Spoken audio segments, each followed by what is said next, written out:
Just a quick video on what's going on in the oil markets right now with Ukraine under attack, sanctions on Russia. I want to break down this chart a little bit more, comparing oil companies like gasoline companies and the actual price per barrel of oil.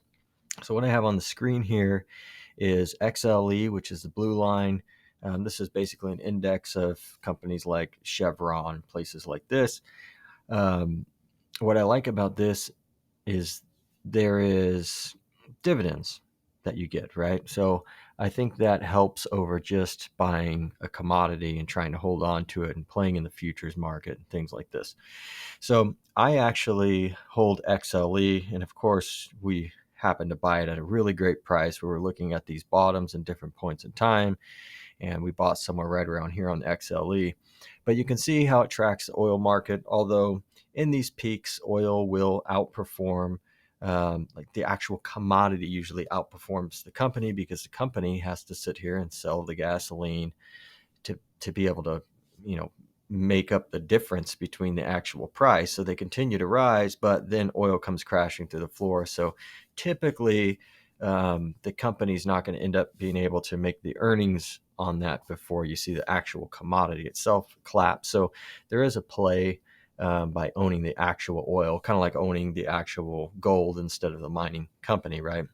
So um, looking at this, though, you can see what kind of happened in 2008. If any of you remember back then, they were sending out $300 checks to people because oil got so high. I think we're coming to a similar place, although if we get up to these levels, um, it may be more that they send out due to what had just happened in the coronavirus area. They have kind of new tools, I guess we'll call it, where they have access to people's bank accounts. They could just send the money in. So I think we're probably going to see a revival of that, but on much larger levels, maybe like a subsidy almost, right? A subsidy for the people to continue, cutting off Putin's oil, right? So I do expect oil prices to go higher, although you're hearing a lot of talk from politicians about gasoline prices, right? So I think it's probably going to turn into something where the government starts to put price controls on gasoline prices, not necessarily price per barrel of oil, right? But gasoline prices being sold at the pump, which I know to a lot of people sounds like a good thing, but it's not a good thing. So price controls never end up working out. What you end up doing is, although there is a way they can try to make this work, what you end up doing, though, if you're a company and you're trying to sell bread for, let's say $5, but your total cost is $3 and the prices start to rise and the government says, oh, well, now we know that your cost is $5 for this bread, but you can't sell it more than $5 because people just can't afford it right now. Well, you're going to go out of business, right? So it's possible that the government creates a subsidy for the companies during, this time of war. They could say, hey, we understand the oil prices are going up. Here's what we're going to do. We're going to subsidize oil to keep the price down for the people, which is really another form of inflation. They have to print money to do that or borrow money. Although I don't know who they're going to borrow the money from because China may not want to borrow or lend us their wealth anymore. And Russia's definitely not going to be lending us their wealth anymore. And that's how the government has been able to do these types of programs.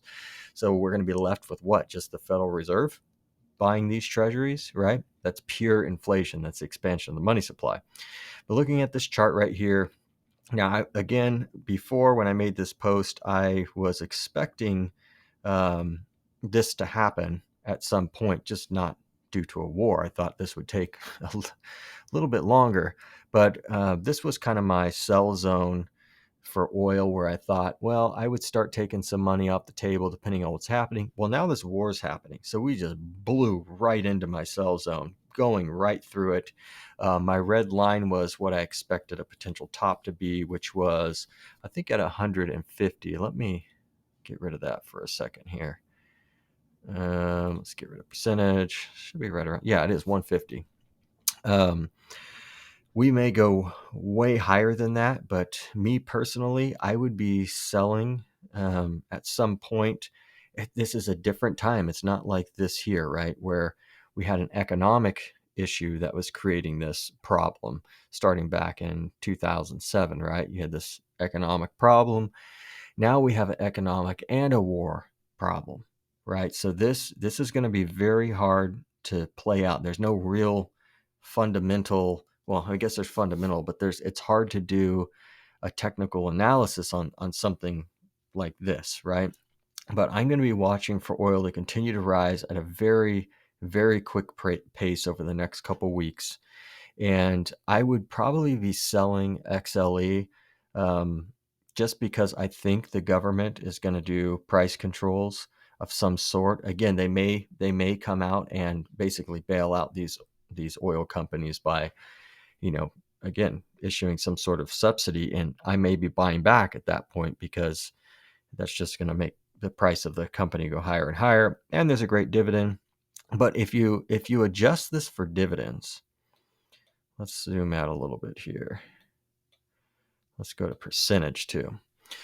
So on a percentage increase adjusted for dividends, you see XLE is actually outperforming oil, right?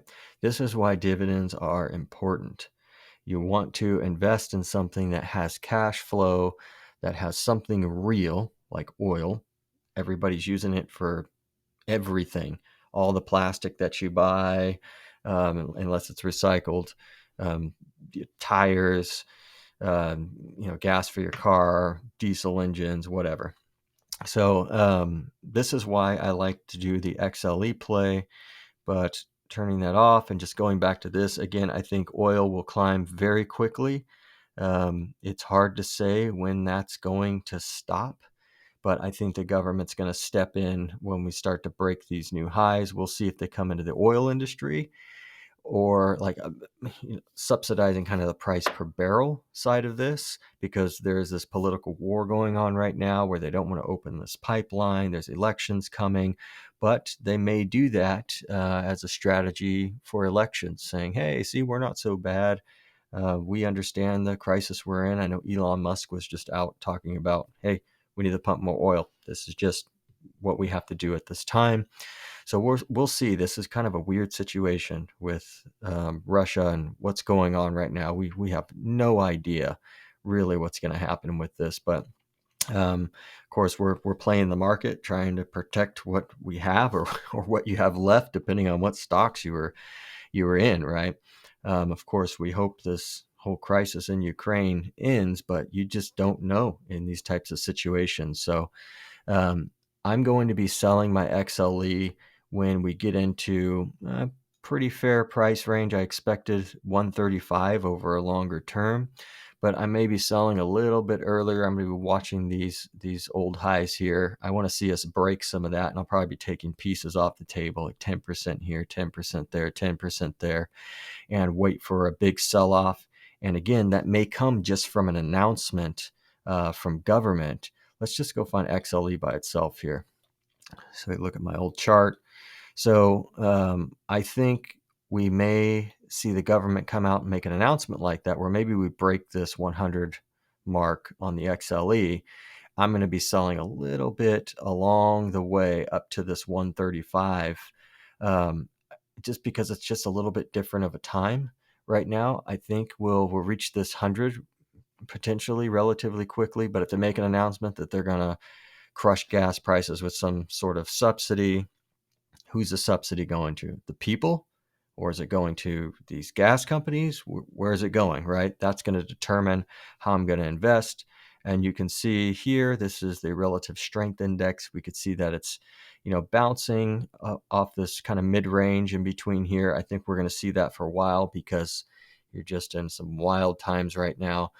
Again, I had my old marks here. I was thinking we'd have something similar, a 5 or 6 year run, and it would get us up to that 135 mark, which would be totally realistic according to the past here. But I don't know, now that this whole war is going on, if World War III cracks off, who knows? They could just take off to the moon. So I don't know. But I'm going to be selling a little bit early if we see this climb too quickly, and I'll try to pick it up on some big sell-offs.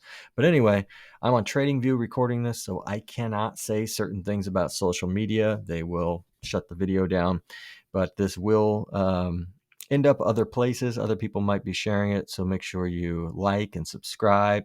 Put a comment below. Put your opinion down there. Other people are looking at these too, and sometimes you learn a lot more. They may even share another video down below that you can click on and watch. But anyway, I hope this helps on the oil market, kind of what's going on right now. Just hopefully you have your investments in the right place at this time. But I got to check out and head to the gym, so have a good one.